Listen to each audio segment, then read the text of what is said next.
Snoop Dogg and D.R.E. 9-9, nigga. Guess who's back? Still doing that shit, Andre? Oh, for sure. Yeah. Check me out. It's still Dre Day, nigga. AK, nigga. Though I've grown a lot, can't keep it home a lot. Cause when I frequent the spots that I'm known to rock, you hear the bass from the truck when I'm on the block. Ladies, they pay homage, but haters say Dre fell off. How, nigga, my last album was the Chronic. They wanna know if he still got it. They say rap's changed. They wanna know how I feel about it. You ain't up on things. Dr. Dre is the name. I'm ahead of my game. Still puffin' my leaf. Still fuck with the beat. Still not loving police. Still rock my khakis with a cup and a crease. Still got love for the streets. Reppin' 213. Still the beats bang. Still doing my thing. Since I left, ain't too much change. I'm representing for the gangsters all across the world. Still hitting them corners and them lolos, girl. Still taking my time to perfect the beat. And I still got love for the streets. It's the I'm representing for the gangsters all across the world. Still hitting them corners and them lolos, girl. Still taking my time to perfect the beat. And I still got love for the streets. It's the D.R.E.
Time to question our lifestyle, look how we live. Smoking weed like it ain't no thing. So even kids wanna try now, then lie down and get ran through. Nobody watches them clocking the evil man too. Faced with the demons, addicted to hearing victims screaming. Guess we was evil since birth, product of cursed seemings. Cause even our birthdays is cursed days. A born thug in the first place, the worst ways. I love to see the block in peace, with no more dealers and crooked cops. The only way to stop the beast, and only we can change. It's up to us to clean up the streets, it ain't the same. Too many murders, too many funerals, and too many tears. Just seen another brother buried, plus I knew him for years. Best by his family, but what can I say? Keep your head up and try to keep the faith, and pray for better days. Hangimiz düşmedik kara sevdaya, hangimiz sevmedik çılgınlar gibi, hangimiz bir kuytu köşe başında bir vefasız için yol gözlemedik, hangimiz düşmedik kara sevdaya, hangimiz sevmedik çılgınlar gibi, hangimiz bir kuytu köşe başında bir vefasız için yol gözlemedik. Herkesten bir anı saklar bu yollar, herkesin acısı sevgisi kadar.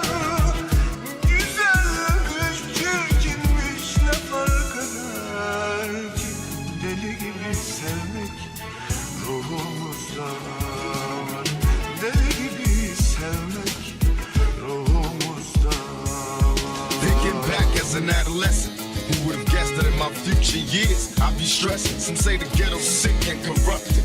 Plus my PO won't let me hang with the brothers I grew up with. Trying to keep my head up and stay strong. All my homies slinging yeah all day long, but they wrong, so I'm solo and so broke. Saving up for some Jordans, cause they dope. I got a girl and I love her, but she broke too. And so am I can't take her to the place she wanna go to. So we argue and play fight all day and night, making passionate love to the daylight. Plus we about to get evicted, can't pay the rent. Guess it's time to see who really is your friend. Tell me you pregnant and I'm amazed. So many blessings while we stressing, looking for them better days. Aşığın gözüküp kulağı sağır. Doğruyu yanlışı ondan görmedim. Yakıldı yıkıldı yine de sevdim. Daha vefasızlar kıymet bilmedi. Aşığın gözüküp kulağı sağır. Doğruyu yanlışı ondan görmedim. Yakıldı yıkıldı yine de sevdim. Daha vefasızlar kıymet bilmedi. Herkesten bir adım saklar bu yolları. Herkesin acısı sevgisi kadar. Güzelmiş, çirkinmiş, ne fark eder ki? Deli gibi sevmek ruhumuzda var. Deli gibi sevmek ruhumuzda var.